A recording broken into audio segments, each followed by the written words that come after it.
I would like to introduce Mr. Fyodor Lukyanov, Chairman of Russian Council on Foreign and Defense Policy. Mr. Lukyanov, I have a couple of questions to ask you, and the first one is, do you agree with the statement made by one of the participants of your panel on geopolitics in Middle East, that Russia is planning a ground operation in Syria?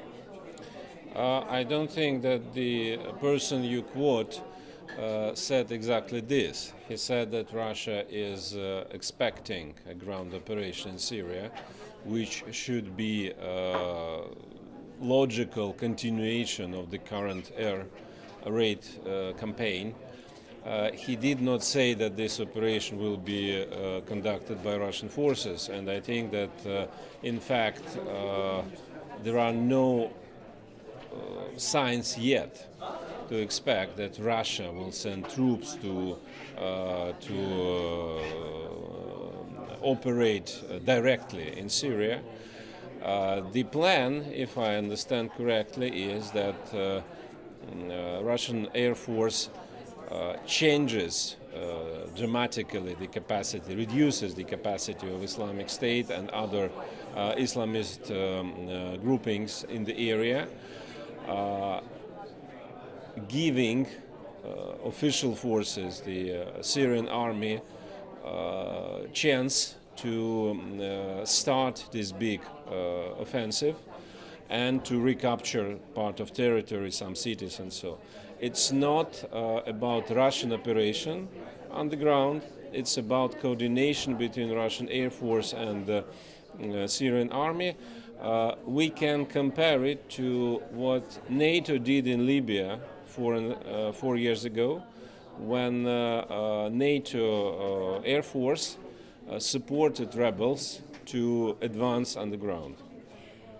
Do I understand you correctly that you do not foresee such a scenario that Russia could be involved in on-ground operation?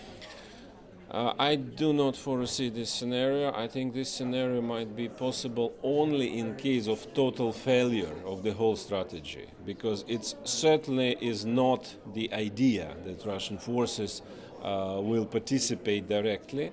Of course, Russian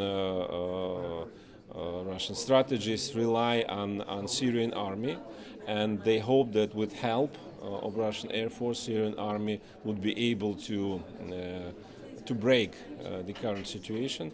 Hopefully they are right. So the ground operation in Syria will be very risky, of course, and it might change significantly the domestic opinion about that as well, in Russia, I mean. But can Russia afford even, just the operation that and the what it is doing right now in Syria? Can it afford the state budget, which is hit by low oil prices? It's always about priorities, how you set up priorities. Certainly this operation as military and defense activities at large are prioritized in Russia, which means that Russia can afford it, and if some other expenditures will suffer, not those ones. Okay, thank you very much.